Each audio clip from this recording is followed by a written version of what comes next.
Hi everyone, and welcome to this week's episode of Low Season Traveller Insider Guides. I'm your host, Jed Brown, founder of Low Season Traveller, and this week we discovered that there is another organisation which understands the many benefits of low season travel. After a recent interview I did on low season travel, today's guest reached out to me to let me know that he has also set up a travel company dedicated entirely to travel during the low seasons in Africa. We subsequently had a long phone call where I learned about their tours as well as the amazing work they do in each destination to ensure that their travel leaves a net positive effect. Tanner C. Knorr is the owner and founder of Off-Season Adventures, which is a bespoke travel company curating immersive experiences designed to delight and empower both the traveller and the destination. He is also the president of Second Look Worldwide, a 501c3 non-profit organisation which ensures that the benefits of tourism are realised in each of the local communities by sponsoring infrastructure improvements around the world. Both organisations operate in Tanzania, Ethiopia, Tunisia, Uganda and Nepal, and we took the opportunity to find out as much about these destinations as we could. Enjoy. So, Tanner, a very good morning to you, because I'm conscious that it's the morning where you are, and welcome to the Low Season Traveller podcast. Great to have you here. Thank you so much for having me. I'm super excited to chat with you. I just want to set the scene for our listeners. I'm sat in my office in Manchester in the UK on a decidedly damp and drizzly autumnal afternoon. Where are you today, Tanner? And then this morning your time, and how's your day shaping up? Well, it's a bit rainy here as well. I'm right outside New York in Hoboken, New Jersey. Oh, very good. And is the temperatures getting colder there now? They are. Yeah, I don't know what they are in Celsius, but it's about 60 degrees today in Fahrenheit. Yeah, you see, I call that warm. But yeah, I can guess that's kind of autumnal weather. So listen, let's get straight to it, Tanner. First off, tell us a little bit about Off-Season Adventures. What do you guys do, and how did you come to start it up? Sure. So Off-Season Adventures is a unique travel company. We focus on sending people during the non-peak times to several destinations around the world. Currently, we have 5, working on 7. We travel to Ethiopia, Tunisia, Tanzania, Uganda, and Nepal, and we're working on Rwanda and southern India right now. The background of the organization, my bachelor's is in archaeology. I was able to go to Menorca and do a dig there for that degree. And that program was a combination of archaeology and cultural heritage management.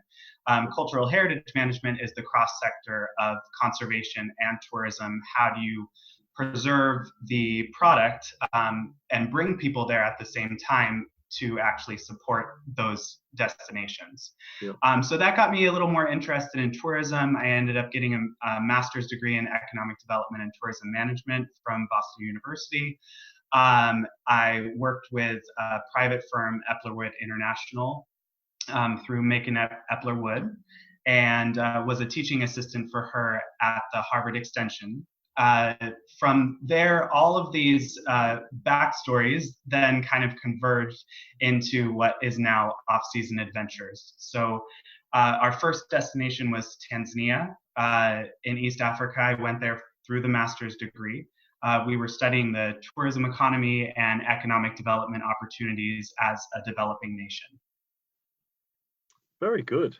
So why did you decide to focus on the off-season periods specifically? So you're very, very niche on this. You're very focused on the off seasons in each of the destinations that you cover. So why was it important to you to focus on those off seasons? Yeah, well, when I was in Tanzania, we were there during the off season. We were there in March. Okay. And I looked around and I saw the beauty of the destination, completely fell in love with the country. And I thought to myself, why in the world are there not more people here during this time? It's absolutely gorgeous. The wildlife is stunning.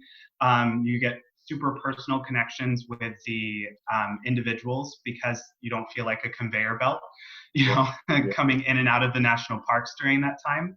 So I met up with one of the drivers who was part of that team, and he's now my business partner in Tanzania.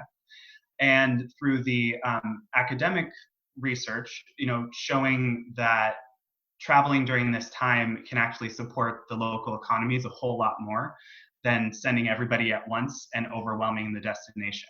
So especially now in the age of over tourism, where we're seeing these super crowded places, it's not only about the amount of people that are at the destination, it's also about the local resources to support those destinations. So if we're going during the non-peak times, they might have even more resources to accommodate those tourists. Yeah, I guess it puts less pressure on the destination than the peak periods do in terms of resources and everything else. Definitely, definitely. Absolutely. So, just while we're on it, so Tanzania, I've only ever been to Tanzania once, and really, I was kind of passing through on the way to Zanzibar. Why is it, as you said, March was the low season in Tanzania? Why is that the off season? Why traditionally don't they get more tourists during that time? Sure. So a little of it has to do with weather, and this is consistent with several destinations around the world. A lot of the off season or low season has to do with the weather, but it's also people's availability to travel. So in Tanzania specifically, you see tons of people coming in the summer and during the holiday season. Mm-hmm. And there's also in Tanzania specifically, and also a little bit in Kenya, there's of course the Great Migration. So that's something that people want to see, them crossing the Masai Mara River, going up into Kenya and then back down. But the wonderful thing about the off season in Tanzania is that it's a cycle, right? So at the bottom of the cycle are all of the wildebeest and zebra calves that are being born in the Ngorongoro and the Serengeti. So you see just fields and fields of young calves. There's millions of them, and so you still get to see those types of animals. It's just in a different setting. Yeah, and it's not a worse setting or a poorer setting. It's just a different setting. Exactly. And of course, the landscape is also transformed. It's lush and green. And a lot of the times when people think of Africa or specifically safari travel, they're thinking of these, dry, desolate places where you can, spot out a lion from, miles away. But the good thing about Tanzania specifically is that there's so much of this wildlife that it's always in the country all the time in all of the regions. Fantastic. So a great place to go to during the low season and the off season. So Ethiopia. Tell us about Ethiopia, because Ethiopia has been on my personal bucket list for many years, and I've heard a lot of good things about Ethiopia, but I've never been to Ethiopia. Tell us a little bit about Ethiopia during the off season. Sure. So, and it's funny that you mentioned that it's been on your bucket list because it seems like it's been on a ton of other people's. So last year, Ethiopia had the highest rate of tourism growth in the entire world at about 48%. Wow. Which is insane. You never see those types of numbers. It's definitely a variety of factors, of course. Yeah. But in the summer months in Ethiopia, there's two very different climates. So if you're in the Simien mountain ranges in the north, or if you're in the south, which they do have some safaris, but you can also see the local tribes in Ethiopia. The summer months, it's going to be a little wetter, but again, you get that lush, green, beautiful scenery as you're traveling through, especially the south. If you're traveling there on the other times of the year in the north, in the mountains, it can get quite cold. So we were there in May of just this year, and still it could be a little chilly. So I don't know why people would want to go at the other time of year when it could actually get quite cold. Yeah. Bizarre. What's your personal highlight from travel in Ethiopia? So I think waking up in the Simien Mountains, we had actually overnighted there in actual tents. Definitely a crazy experience for me. We ended up waking up. I was with a small group tour there to go around different parts of the country so that we could eventually sell this to our clients. Sure. And I woke up really early with the sunrise and went off onto one of the peaks to be able to see the entire mountain range. Nice. Absolutely stunning. I was the only one up. I spent it with a couple baboons that were, waking up and getting their morning breakfast. Yeah, So that that's was a really, really amazing experience. it's incredible, isn't it? Do you know when you just say there that you were sharing that sunrise with just a couple of baboons, and it interests me because on the obviously we're based here in the UK, and we sort of look at the UK outbound market, and I've been sort of selling travel for for many years, and it amazes me that the price, for example, for a family to go to California or Florida to Disneyland, where they have the jungle cruise and all of this kind of stuff. And actually, and I guess it's the same for you guys as well. Actually, in many cases, far less expensive to go to, Ethiopia or Tanzania and experience real wildlife and real nature. And actually, in my experience, it's far cheaper to get the real deal than it is to get this plastic version in Disneyland. And I'm not dissing Disneyland. Well, I am a little bit, but that's insane, no? Definitely. I think that putting this into context and seeing these things in situ, in the country, in the destination themselves, is always going to be a better experience. Not only are you able to see the wildlife, of course, in many of our destinations, but also connect with nature in a very unique way, connect with the local culture in a very unique way, whether that's more modern culture in maybe one of the cities here, or one of the tribes in Tanzania, Ethiopia, Uganda. They seeing these things in person and being able to talk to your local guides about, okay, well, what are the politics and government behind all of this, and why did this develop this way? That's something that you won't get if you're, let's say going to Disneyland, for example. Yeah. The plastic version. It's interesting, I see as well, when you talk about, and I think it's great on the experiences that you guys provide. It seems to be that it's very much a focus on getting under the skin of the destination, really understanding the culture of the people and learning how they interact with nature as well. And that seems to be a big part of the tours and experiences you offer. Is that right? That's right. I think that it's so important to be able to put those two things in context.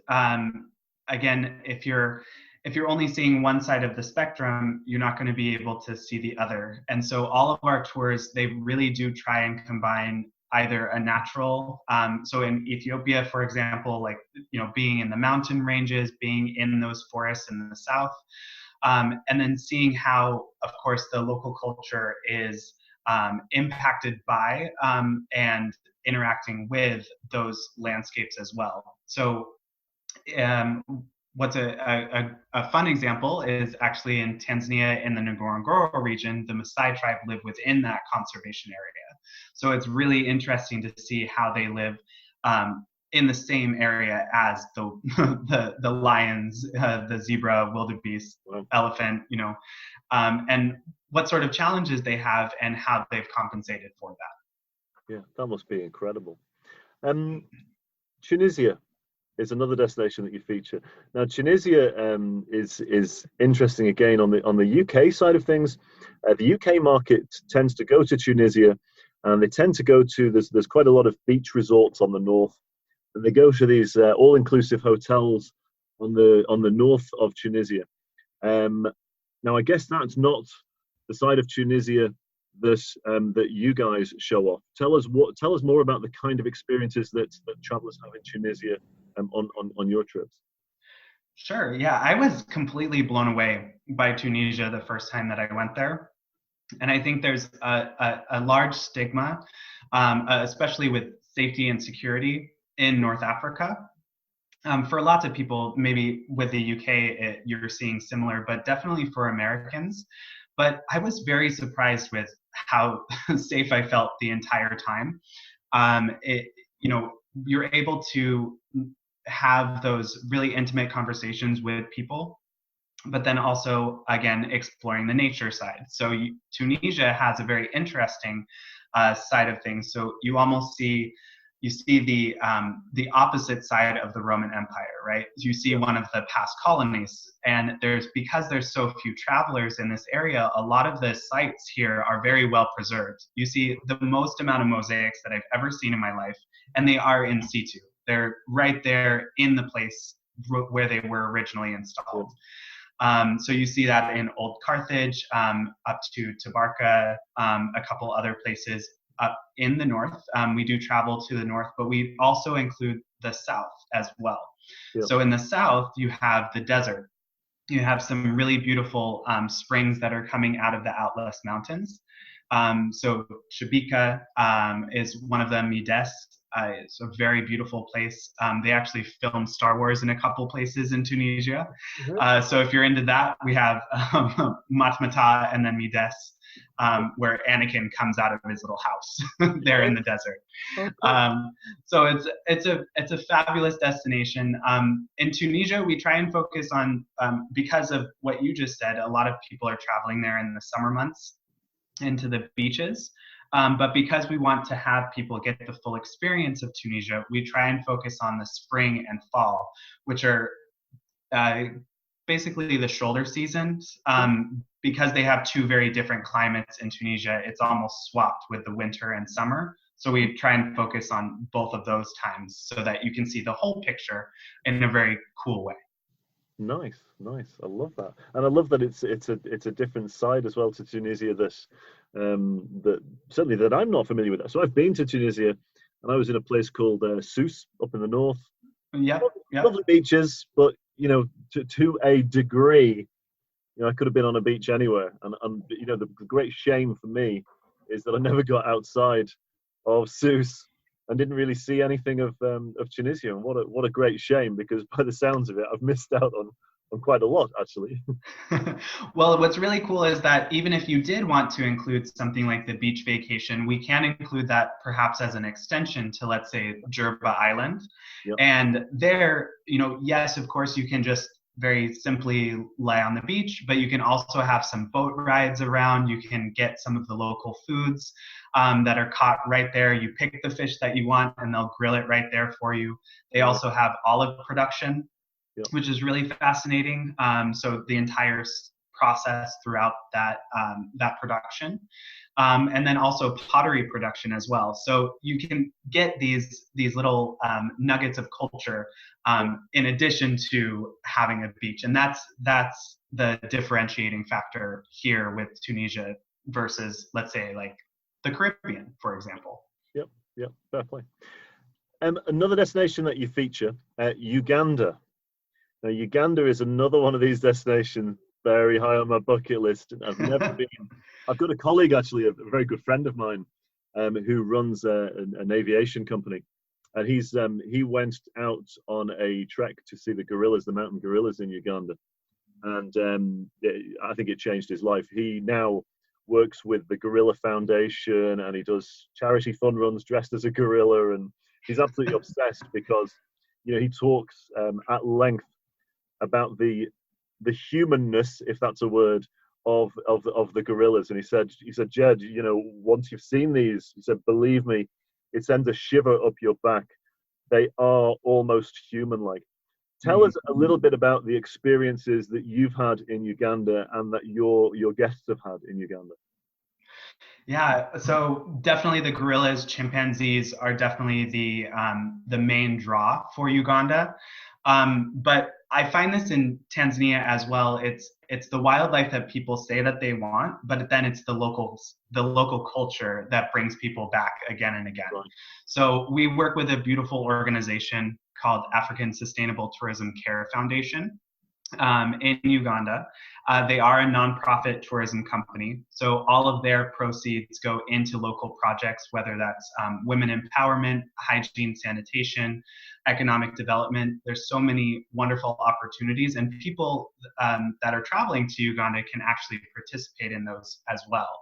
Yeah. So, but I have to say there was something very special about doing the gorilla trekking. It was a pretty arduous process. I'm in pretty good shape, but still I definitely struggled getting out of the mountain a little bit. but they're perfectly fine with taking as many stops as you need getting out. Is this because of the altitude, Tanner? I don't think it's because of the altitude. Really, they don't have set trails. So they're macheting things right in front of you. So you're walking on a bunch of leaves and stems, and it can get a little slippery and all of this. But then once you finally get there and you're so close to these magical creatures, it is very special having that connection with them. And just being able to sit there, put down your phone, put down your camera, and just be present for that time. That sounds incredible. Yeah, that's, like I said, that's another one on the bucket list. I find the more I travel, by the way, the bucket list just gets longer, which is kind of ironic, really. Let's move on to Nepal. So Nepal is relatively recent for you guys, is that right? Nepal was technically the second destination that we offered, but we really started promoting it this year. Yeah. And that's just because we were getting all of the other destinations kind of squared away. But I first went to Nepal in 2017, and that was in the summer. Yeah. So again, with Nepal, there's two very distinct off seasons. So you have the summer and the winter months when it can get a little cooler. Nepal has also a wonderful combination of the natural piece and then the cultural side as well. So with the natural side, not only do you have, of course, the beautiful mountains and trekking, the beautiful scenery in places like Pokhara, but you also have the rhinos and possibility of seeing the tigers in Chitwan National Park. And then the culture is a really beautiful connection between, Indian, Chinese, Tibetan. It's all kind of this melting pot right in the Kathmandu Valley. And they have some beautiful places that are tucked away in the mountains that, they say had never been officially colonized by any of the Western powers there. So they have this very unique place, and actually a couple of them don't have hotels at all. So you have to stay with the homestay in order to stay at these really cool places. But again, having that interaction with the local people and being able to have that conversation was probably the most special part of the entire trip to Nepal. Fair play. I was in Nepal once myself. I brought a group there. Gosh, must have been back in about 2002, 2003. Another one of those ones changed my life. It was, for me, you when you're watching the sun rising over the Himalayas and these great valleys that you have up around Pokhara and around there, there's just the scale of it is so huge. And yet in the morning it's so silent. So you've got this vastness and this silence bar, the odd dog barking or whatever else in the distance. And absolutely changed my life. Felt very exotic in many ways. Like you say, with the prayer wheels and the bits of it. I felt very in a very different place in a great way. And lots of people say that from coming back from Nepal, it is a really spiritual place. And maybe there's a little bit to do with the altitude there, but I think that also just the very positive energy that resonates from all of the people that live in Nepal is really, you can feel it like straight into your heart and bones. And I think, so we have also a wellness package that we've put together to be able to observe some of these things and really connect with yourself through yoga, meditation, hiking, trekking, and natural experiences. I love that. So of all of the tours and the destinations that you guys feature, and I know as the founder and CEO, you shouldn't have favorites necessarily, but do you have a favorite destination or tour that you personally just love more than the others? Oh geez, that's a hard one. These are like picking your favorite child. Yeah. I know, and we like to see our destinations as this little collection of jewels, and each one is very special and unique. And I think I'd have to say Tanzania only because that was our first Yeah. destination. It will always have a very special place in my heart. It's the longest business relationship that we've had with the organization. And we've also had my business partner, Hosea, and his wife, Gladys. They came over for one of the travel shows over here. And it was a really special experience to spend that time with them and show them around Boston and New York. And I've also met their kids several times over in Tanzania. So there is really that special connection. And I mean, it was the reason why we started the entire organization was because of that personal connection to those people, but then also the country as a whole. Yeah, that's understandable, and I think it would always be special for that reason. What about any? Have you got any new tours in the pipeline? Anything exciting for us to watch out for in the coming sort of weeks and months? Definitely. So we're putting together small group tours for each of our destinations from the end of this year through 2020. One specifically that I'm really excited about is Rwanda. Yeah. We're partnering with a nonprofit here in the US called Heart of a Thousand Hills. So each person that travels on this tour in January of 2020 will supply 2 years of school fees for a kid in Rwanda. Wow. So because we're partnering with the nonprofit, we're trying to get as many people to go. We aren't taking a profit off of that. We're just helping with the facilitation of the tour.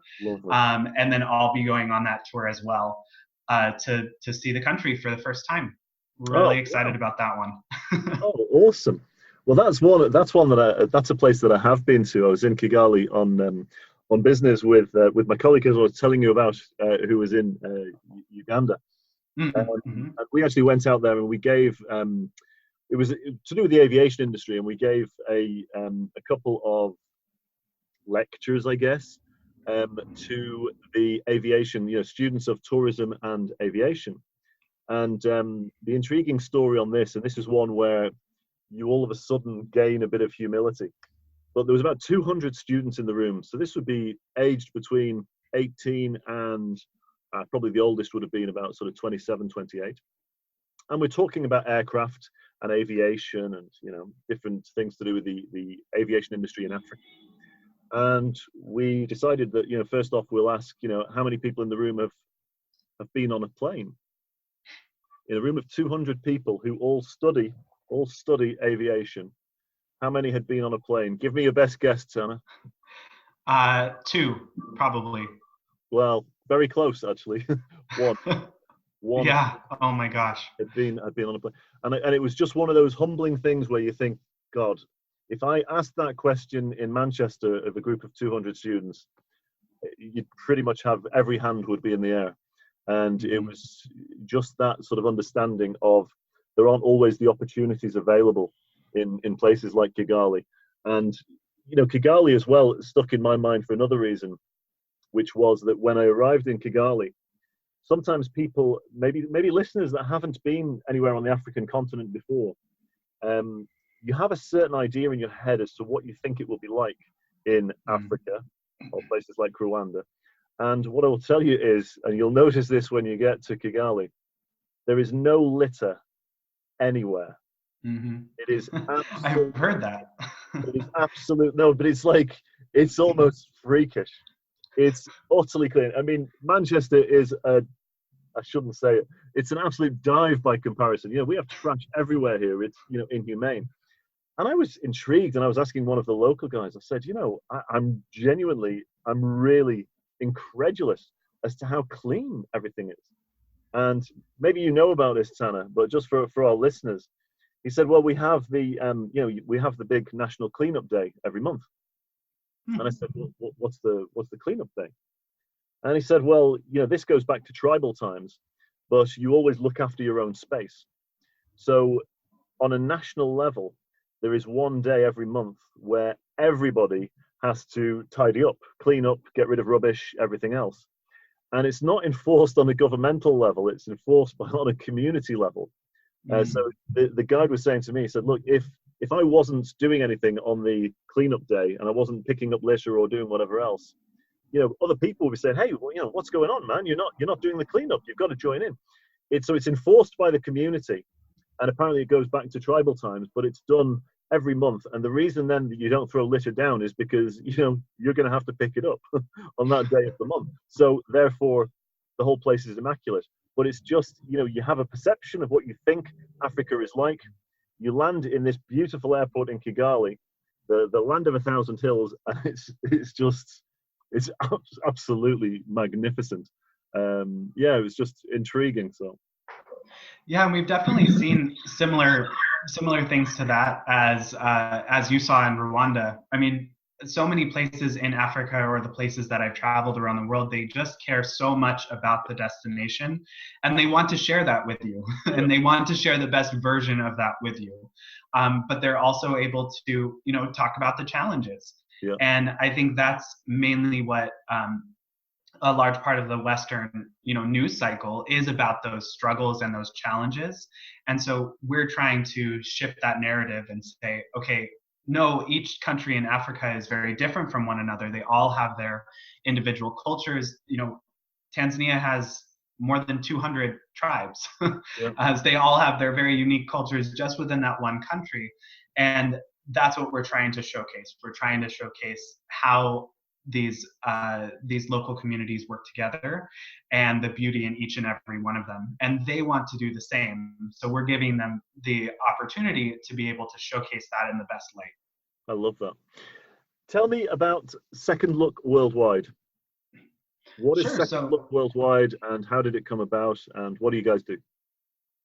So Second Look Worldwide is a 501c3 nonprofit here in the US. We started that organization as a sister company to Off-Season Adventures last year. 5% of Off-Season Adventure tours goes into basically savings account for each of our destinations that we have with OSA. And those funds are used to sponsor local infrastructure projects around the tourism destinations. So with both organizations, we're trying to become a net positive organization. So putting more into the destination than we're taking out. Yep. And part of that does have to do with the local stresses on the infrastructure when travelers come to the destination.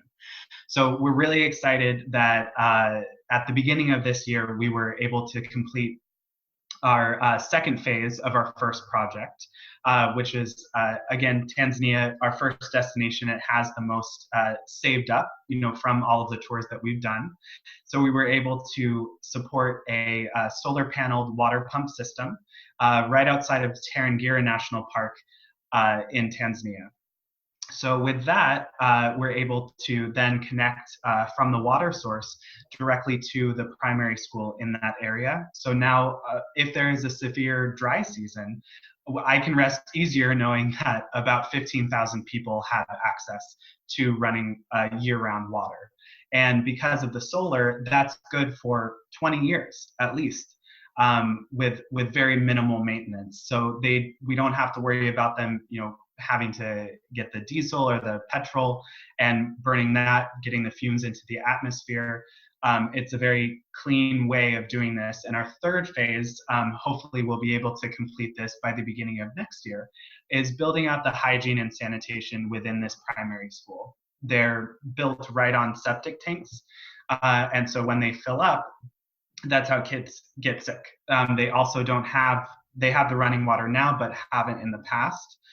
So we'll be supplying soap and toilet paper to make sure that those systems are more efficient and more clean for the kids. And that will eventually lead to higher educational rates in this area because they either won't get sick or they don't have to spend the entire day to go get water and then come back. Yeah.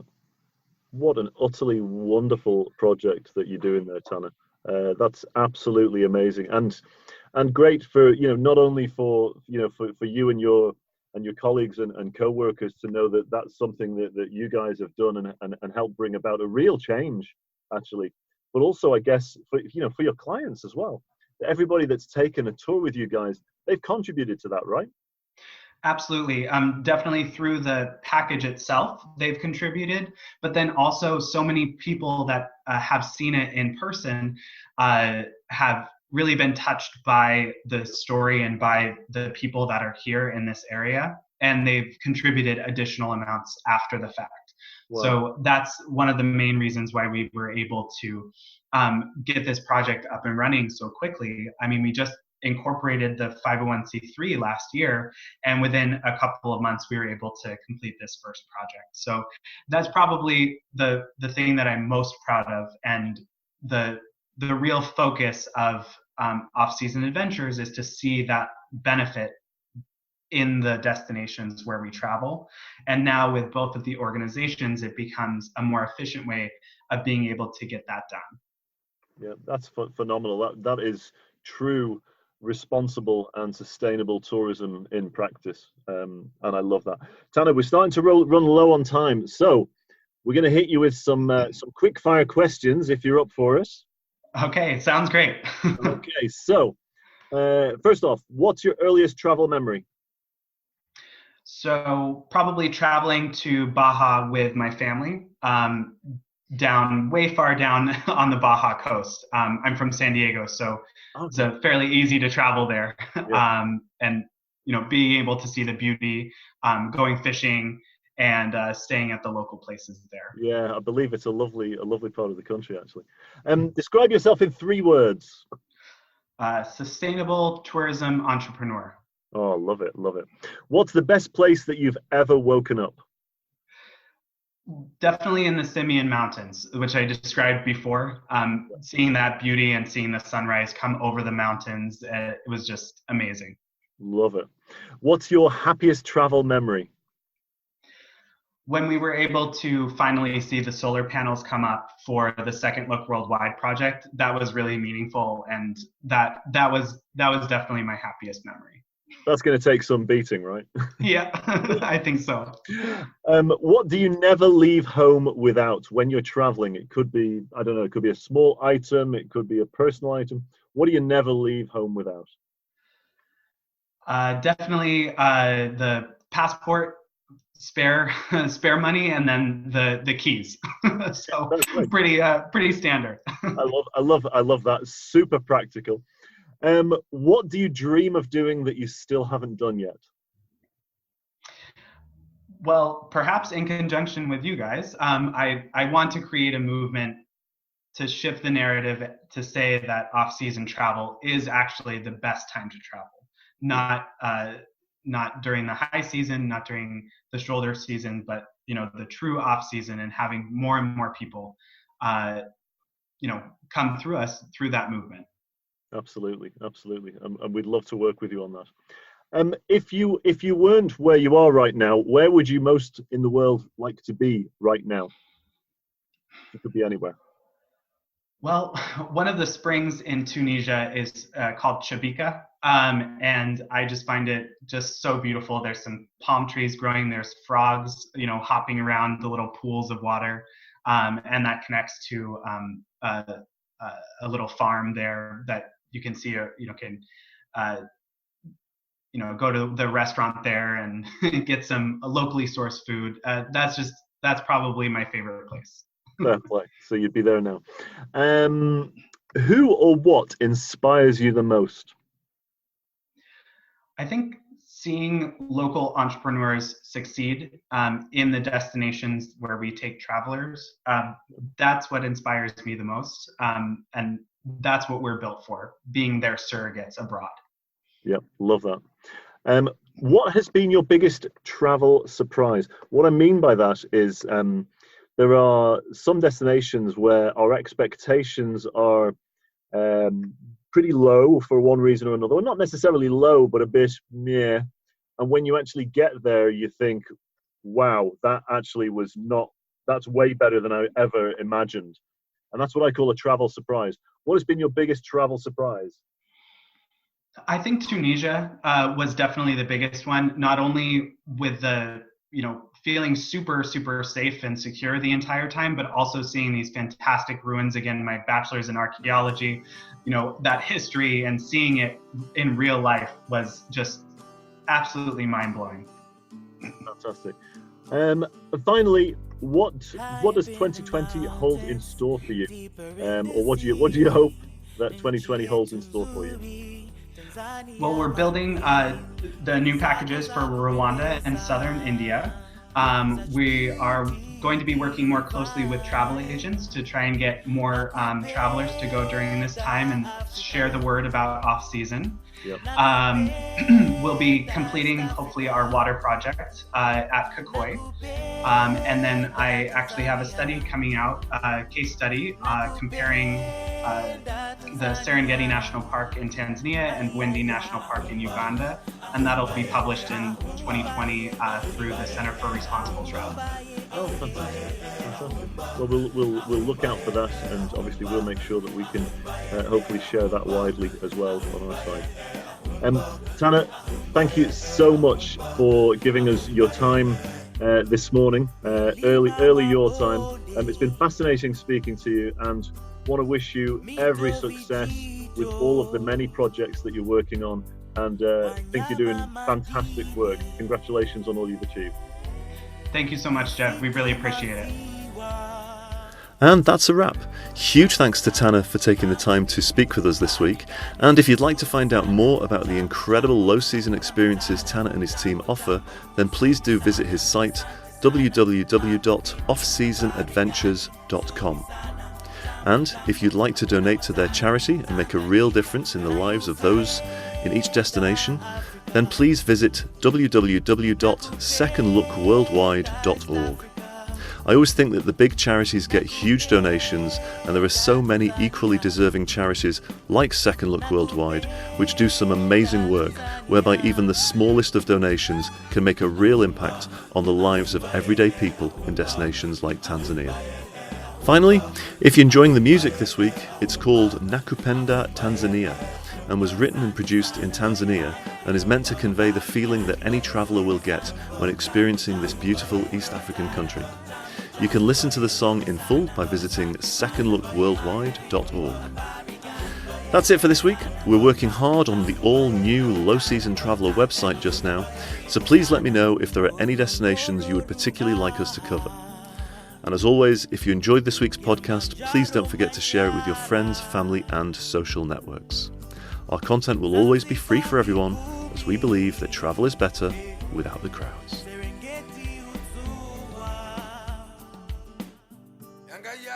Tamayana Tanzania, Angayai, Tamayana Africa, Angayai, Tamayana Siri Lango Pambo.